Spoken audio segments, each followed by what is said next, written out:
Hello दोस्तों, मित्रों, बच्चों। आज हम इस आर के जो है सर चैनल पर जो ज्योग्राफी का सेकंड चैप्टर है वो हम शुरुआत करने जा रहे हैं। ये चैप्टर का फर्स्ट पेज है, आपके सामने पूरी जानकारी है। Forest and wild life resources. आज हम इस चैप्टर पर अपना फोकस शुरू करेंगे। आप लोग देखिए इसको, यहाँ पर मैंने इसका नाम भी लिखा है, forest and wild life resources. तो सबसे पहले शुरुआत की जाती है इस पेज की, और इस पेज पर अकॉर्डिंग टू ब्लूप्रिंट जो आपका क्वेश्चन आपके सामने बनता है उसके बारे में हम बात करेंगे। तो देखिए,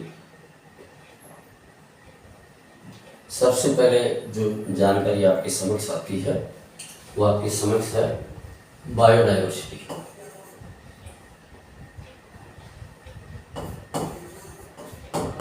बायोडाइवर्सिटी, इसका जो शुद्ध हिंदी का नाम है जैव विविधता। क्या है इसकी परिभाषा है? नॉर्मली आपसे परिभाषा पूछ ली जाती है, बायोडाइवर्सिटी है या बायोलॉजिकल डाइवर्सिटी। ये व्यापक तौर पर यहाँ पर ये बताया गया है कि व्यापक तौर पर जो हमारा चारों तरफ हमारे एटमॉस्फेयर है, ये सब कुछ इनसे जीव जंतुओं से, जो खेती बाड़ी संबंधित अनाज और चीज़ों से भरा पड़ा है, प्रजातियों से भरा पड़ा है। Immensely rich in wild life and cultivated species. तो पहला है जीव जंतु यहाँ पर खूब भरे पड़े हैं। दूसरा, यहाँ पर जो हम खेती बाड़ी करते हैं वो भी सारी चीज़ भरी पड़ी है। इसके अलावा अलग अलग परफॉर्म के अंदर ये है, कार्य भी करते हैं, फंक्शन करते हैं, और क्लोजली इंटीग्रेटेड सिस्टम, बहुत ही ज़्यादा नज़दीक एक दूसरे से जुड़े हैं। ये परिभाषा आपके समक्ष किसके थ्रू? मल्टीपल नेटवर्क, बहुगुणात्मक इंटरडिपेंडेंसीज। यहाँ जो एक मुख्य जो शब्द वो है इंटरडिपेंडेंसीज, मैं यहाँ लिख दूँ इसको। ये जो मुख्य शब्द है इंटरडिपेंडेंसीज,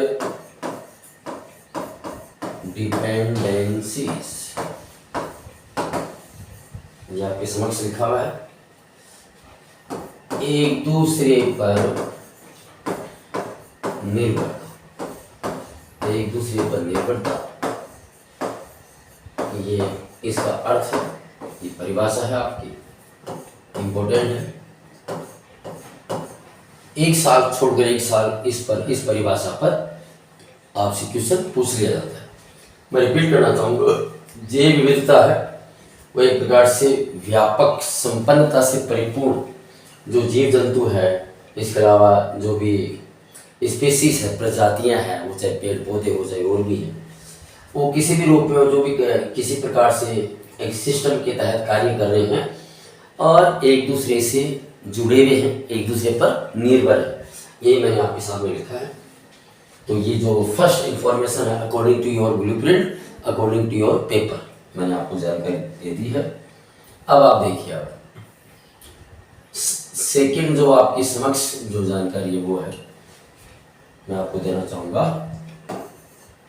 फ्लोरा रिलेटेड टू, जो भी चीजें हैं आपको रिलेटेड टू फ्लावर्स, ये सब यहाँ से आया है। ट्रीज, पेड़ पौधे, प्लांट्स, इसका मतलब ये हो गया कि हम फूल पत्ते हैं, पेड़ पौधे हैं, इनसे संबंधित कुछ भी जानकारी है तो वो इस नाम से इस चैप्टर में आएगी, फ्लोरा के नाम से है। और दूसरा एक शब्द आपकी समक्ष है वो है फ्योना, FAUNA, फ्योना। तो ये हो गया related to human beings, to humans. इसके अलावा एनिमल्स है, इसके अलावा आपका बर्ड्स है, जो भी जीव जंतु है सांस लेने वाले, etc। इंसेक्ट्स भी आ सकते हैं इसमें, पेड़ पानी बनने वाले जीव भी आ सकते हैं, जो फ्योना। तो ये जो चैप्टर में दो चीज जानकारी आपको दे रखी है। फ्लोरा रिलेटेड टू फ्लावर्स, पेड़ पौधे संबंधित, पेड़ पौधे और फूल पत्ते, और फ्योना हो गया जैसे ह्यूमन बीइंग है, एनिमल्स है, बर्ड्स है, इनसे संबंधित। मैंने रिपीट भी कर दिया आपको। तो नॉर्मली आपके सामने जो चीज़ें हैं वो यही है। इससे आगे वाली जानकारी हम आपके सामने शेयर करना चाहेंगे। यहाँ देखिए, इससे आगे वाली जो जानकारी है वो यहाँ देखिए आप, ये देखिए आप, conservation preserves the ecological diversity and our life support system water air and soil. ये लाइन बड़ी इंपॉर्टेंट है कि टॉपिक आपका चल रहा है कंजर्वेशन, संरक्षण। इन सब चीज़ों का संरक्षण कैसे करें, इन सब चीज़ों का संरक्षण कब होगा, क्योंकि ये जो हमारे आसपास जो ये वातावरण बना हुआ है, इस वातावरण में तीन चीज़ें बहुत इंपॉर्टेंट है। तो यहाँ पर ये तीन चीज़ें दे रखी है आपके सामने, वाटर, पानी की मात्रा होनी चाहिए, वाटर के अलावा दे रखा एयर, हवा भी होनी चाहिए, और तीसरा दे रखा मिट्टी, सोइल भी साफ होनी चाहिए। एयर, सोइल और वाटर, ये तीनों चीज़ें आपके सामने हैं। इन तीनों चीज़ों को जब हम रिजर्व रखेंगे, कंजर्व रखेंगे, तो एक जीव जंतु है, जंगल है, वो सब सुरक्षित रहेगा।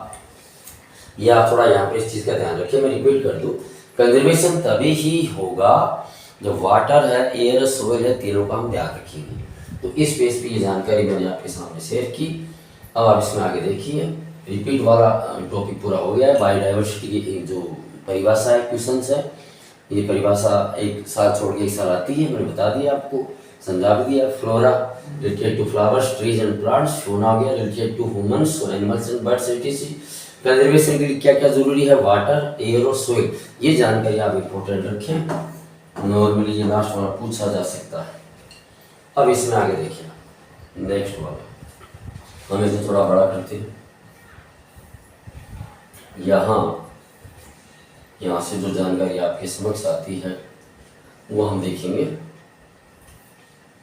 देखिए आप, तो यहाँ ये जो आपकी समक्ष जो सेकंड वाला है, जो दे रखा है सेकंड पेज, तो सबसे पहली जानकारी जो है मैं आपको बताता हूँ, इंडियन वाइल्ड लाइफ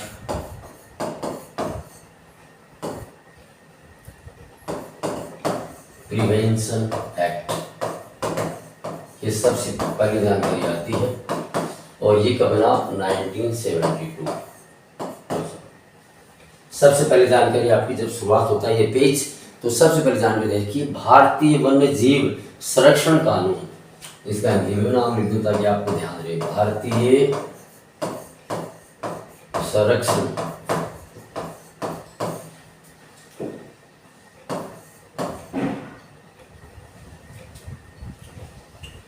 थोड़ा सा मैंने आगे पीछे कर दिया। भारतीय वन्य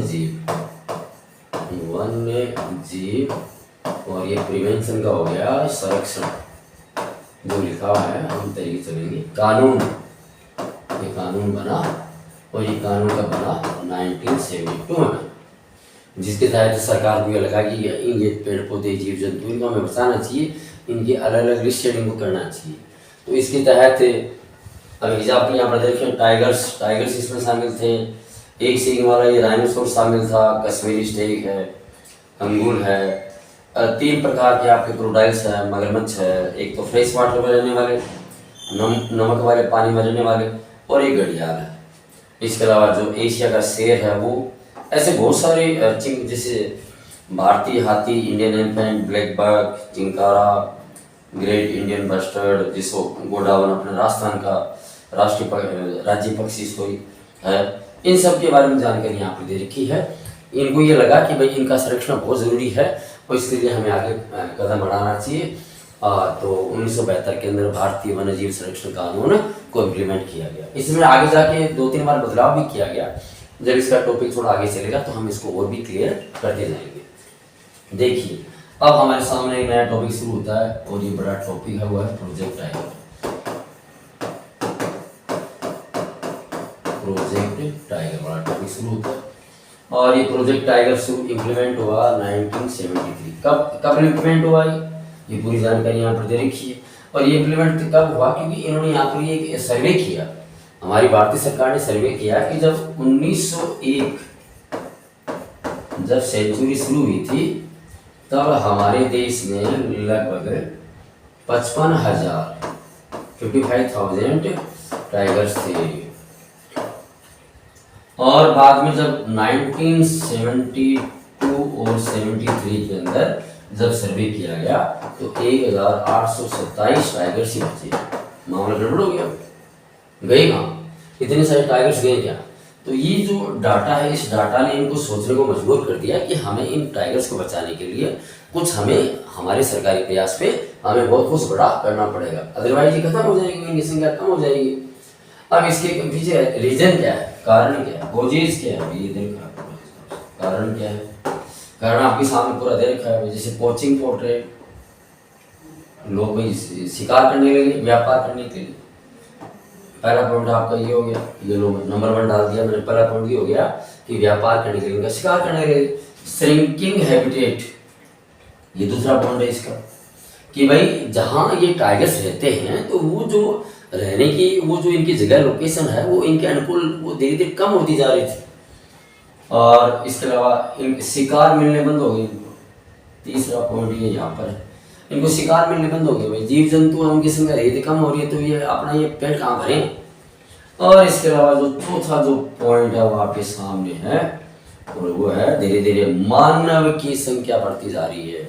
मानव की संख्या धीरे धीरे बढ़ती जा रही है, आपकी समक्ष है, आपको मैंने बता दिया। आपको मैं रिपीट कर दूं, इसका कारण क्या है? कोजेस नंबर 1, नंबर 2, नंबर 3 और नंबर 4। चलो मैं आपको समझा दूं।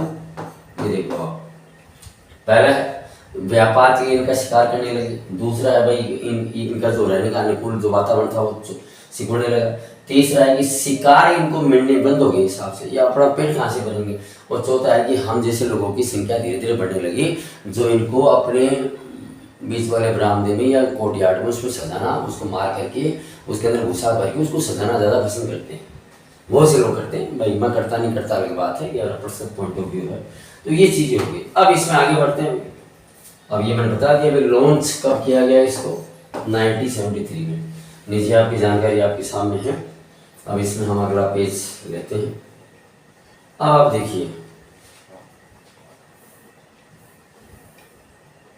नेक्स्ट पेज आपके समक्ष पूरी जानकारी है, तो हम इसको आपके समक्ष, अब यहाँ पर ये लिखा हुआ है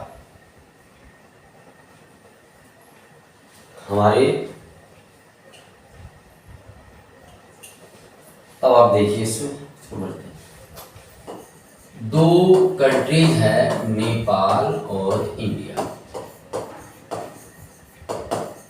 यहाँ पर इनकी संख्या ज्यादा है, टाइगर्स की संख्या इनकी ज्यादा है। 2 कंट्रीज है, नेपाल और इंडिया, यहाँ पर इनकी संख्या ज्यादा है। तो यहाँ पर वो जो एक्ट है वो एक्ट यही बना, और एक्ट की वजह से इनको बैन कर दिया गया। किस बात में बैन कर दिया गया? भाई इनका आप शिकार नहीं कर सकते, आप इसको आप इनको इनकी किलिंग पर, इनको मारने पर बैन कर दिया गया। कहाँ पे? नेपाल और दूसरा इंडिया पर। क्योंकि अधिकतर जो संख्या थी एशिया के अंदर, हम बात करते हैं देखते हैं तो ये संख्या या तो नेपाल में ज़्यादा है या इंडिया में ज़्यादा है। तो करें तो क्या करें इनको हिसाब से। तो इनके लिए भारत सरकार ने सोचा कि ऐसा करते हैं, कुछ इनके लिए कुछ पार्क बना देते हैं। तो भारत सरकार ने उस वक्त कुछ प्रमुख पार्क बनाए हमारे अकॉर्डिंग टू आवर बुक। हमारी बुक में जो जानकारी दे रखी है उस जानकारी के तहत 6 पार्क का नाम ज़्यादा आता है। तो ये 6 नाम मैं आपको बता दूँ। 6 में जो नेशनल पार्क बने इसके, उसके जो नाम है नेशनल पार्क के, वो आपको मैं बता देता हूँ। नंबर 1 आपके सामने है कॉर्बेट नेशनल पार्क जो बना, और ये कॉर्बेट का है, ये भी पूरी जानकारी दे रखी है। उत्तराखंड में भी, उत्तराखंड में ये है। और इसके बाद बना सुंदरबन। सुंदरबन इसको साथ साथ बने जो भी है, सुंदरबंस इधर लिखा है, सुंदरबंस नेशनल पार्क शॉर्ट में लिख दिया मैंने। और ये है वेस्ट बंगाल। नंबर 3 आपका है ये बांधवगढ़। बांधवगढ़ ये नेशनल पार्क, और ये है आपका मध्य प्रदेश में, जानकारी आपको दे रखी है। और इसके अलावा सरिस्का अपने राजस्थान में, सरिस्का गाड़ी गिरती नहीं, हम राजस्थान से, तो सरिस्का में वाइल्ड लाइफ सेंचुरी है। SANCTUER सेंचुरी, और ये हमारे राजस्थान में है। और इसके अलावा पांचवा मानस, जो मानस है टाइगर रिजर्व, ये जो टाइगर रिजर्व है ये आसाम में। अभी कल परसों जो हमने टेस्ट लिया था उसमें इसका एक क्वेश्चन भी आपको दिया था। और सबसे लास्ट में पेरियार, साउथ इंडिया के जो पितामह जिनको बोला जाता है, ये भी रामास्वामी पेरियार, नायकर पेरियार। और ये टाइगर रिजर्व है, ये जो टाइगर रिजर्व है ये केरला में। ये 6 नॉर्मली ये आपका ये क्वेश्चन ये पूछ लिया जाता है। कॉर्बेट उत्तराखंड में, सुंदरबन वेस्ट बंगाल में, बांधवगढ़ नेशनल पार्क ये मध्य प्रदेश में, सरिस्का राजस्थान में, मानस आपका असम में, और पेरियार आपका केरला में। ये जानकारी आपको पूरी देखी है आपके हिसाब से। तो जैसे ही आपका प्रोजेक्ट अगर क्वेश्चन आए तो इस प्रकार से कितनी उनकी संख्या कम हो गई उसके बारे में जानकारी दें, क्या क्या किया गया, क्यों पेड़ लगाया गया, कौन कौन से देश पर फोकस किया गया, वो सारी चीज़ें इंडिया नेपाल में बता दिए मैंने आपको। कानून यहाँ पर लागू हुआ, 6 मैन नेशनल पार्क बनाए गए, इसके बारे में पूरी आपको जानकारी दे चुका हूँ। अब इसी के साथ ही हमारा जो नेक्स्ट इसमें टॉपिक से पहले एक जानकारी आपको मैं थोड़ा बताना चाहूँगा। इससे पहले हम ये थोड़ा इरेज कर दें। शुरू के अंदर मैंने आपको बताया था कि ये प्रिवेंशन एक्ट कानून है, वो कानून बना 1972 में। उसके बाद इसमें कुछ बदलाव भी किया गया, इसमें कुछ बदलाव किया गया, संशोधन किया गया। और वो जानकारी आप अकॉर्डिंग टू बुक, अब हाल वास्तव में गवर्नमेंट की जानकारी क्या है वो आपके अपनी जगह सही है, लेकिन हाँ हमारी बुक में जो जानकारी ऑथेंटिक दे रखी है इस सेशन के लिए हम सिर्फ इसको ही आगे रखेंगे। तो मैंने आपको रिपीट कर दूँ एक बार, इंडियन वाइल्ड लाइफ, मैंने कहा था कि जैसे ही वो टॉपिक आएगा मैं आपको पूरा समझाने का प्रयास करूंगा। प्रिवेंशन एक्ट, तो ये कब बना? ये बना 1972। उसके बाद में इसमें अमेंडमेंट हुआ, 2-3 बार अमेंडमेंट हुआ, इसमें संशोधन हुआ, कुछ इसमें सुधार किया गया। तो सबसे पहले ये जानकारी आपके सामने आती है, सबसे पहले 1980 में, ये आपकी बुक में दे रखा है। एक उसमें एक अमेंडमेंट और हुआ, तो ये हुआ 1986, आपकी बुक का देखो मैं आपको बता दूँ। ये भाई ये हो गया। उसके बाद में ये आपका 1986 हो गया। और इसके अलावा एक अमेंडमेंट और वो हुआ 1991। ये क्वेश्चन कल परसों हमने आपको देने का प्रयास किया था, दिया भी था आपको। और इसकी जो मेन खासियत उसमें है कि 6 प्लांट्स हैं,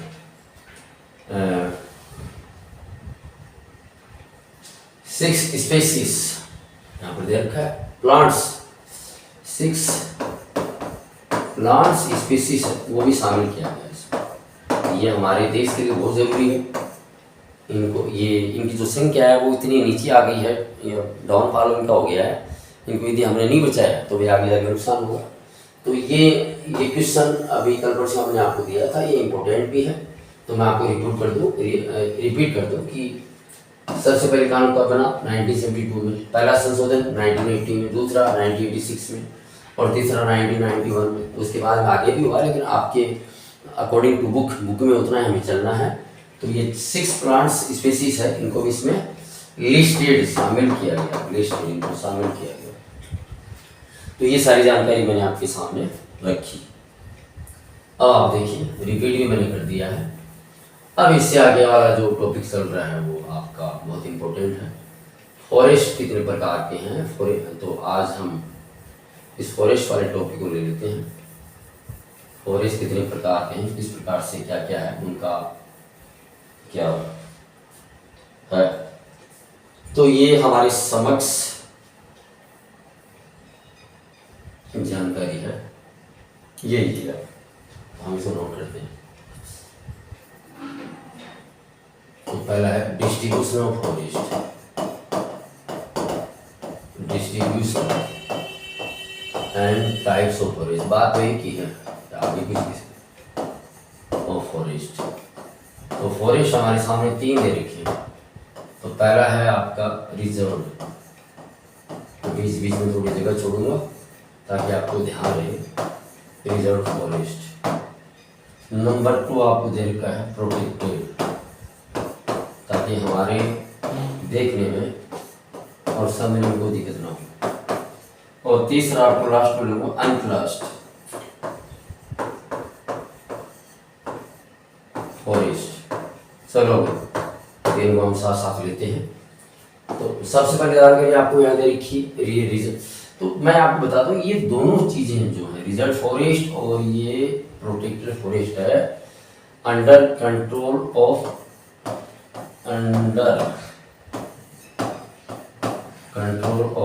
इंडियन गवर्नमेंट, भारत सरकार के अधीन हुई परमानेंटली। इसलिए इनका एक नाम और पड़ता है। ये रिजर्व फॉरेस्ट है और प्रोटेक्टेड फॉरेस्ट है, ये दोनों जो भारत सरकार के अधीन है, इसलिए इनको एक और नाम से जाना जाता है और वो जरूरी है। वो मैं मिला इन दोनों को यहाँ पे मैं लिखना चाहूँगा, यहाँ परमानेंट फॉरेस्ट। और यही क्वेश्चन आपके आता है कि ये हमेशा के लिए परमानेंट फॉरेस्ट, ये हमेशा के लिए भारत सरकार के अधीन। ये दोनों फॉरेस्ट है, रिजर्व फॉरेस्ट है और ये प्रोटेक्टेड फॉरेस्ट है, दोनों हमेशा के लिए भारत सरकार के अधीन है। इसलिए इनको एक नाम परमानेंट फॉरेस्ट से भी जाना जाता है। रिजर्व फॉरेस्ट क्या है? ये वो एरिया है जो, जैसे मान लीजिए ये फॉरेस्ट है, मैं यहाँ बनाने का प्रयास करता हूँ, ये फॉरेस्ट का एरिया, ये पूरा फॉरेस्ट है। इस फॉरेस्ट के अंदर ये अंदर वाला रिजर्व है और उसके अलावा ये बाहर वाला हो गया आपका प्रोटेक्टेड, ये बाहर वाला प्रोटेक्टेड है। और इसके अलावा बाहर कहीं भी कोई जगह है अलग अलग जगह पर, तो ये हो गया अनक्लास्ड। चलो वो अलग एरिया के हिसाब से। तो रिजर्व के अंदर हमारी भारत सरकार है ऐसे कीमती पेड़ पौधों को लगाती है जिसको बहुत ज़्यादा सुरक्षा की जरूरत है, इसलिए चौकीदार वगैरह सब यहाँ रहते हैं। तो यहाँ पर ये दे रखा है कि more than half of the total forest, ये पूरा आपको दे रखा है, ये सब इसके अंदर है। तो ये हो गया 50% प्लस जो एरिया है वो रिजर्व फॉरेस्ट में आ गया और इसको यहाँ पर बहुत ही सुरक्षित इसको रखा जाता है। और ये हम नीचे जानकारी हमको दे रखी है कि रिजर्व फॉरेस्ट में कौन कौन से हैं।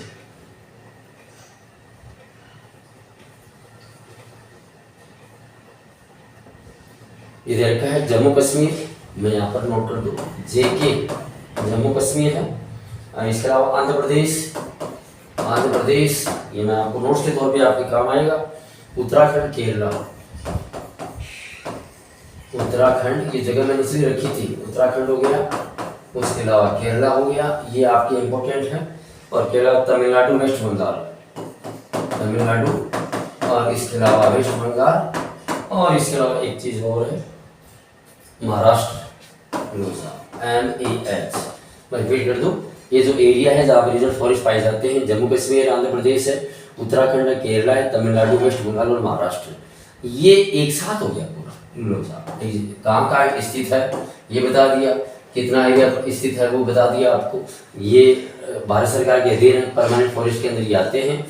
और ये यहाँ इनमें यहाँ ये जंगल है, ये सबसे इम्पोर्टेंट एरिया हो गया।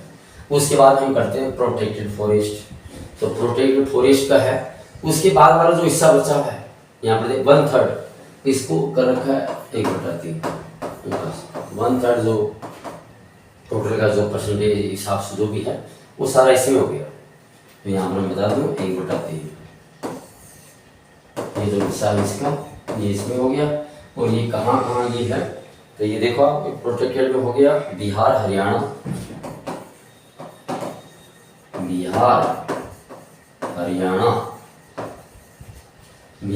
के बाद में पंजाब, हिमाचल प्रदेश,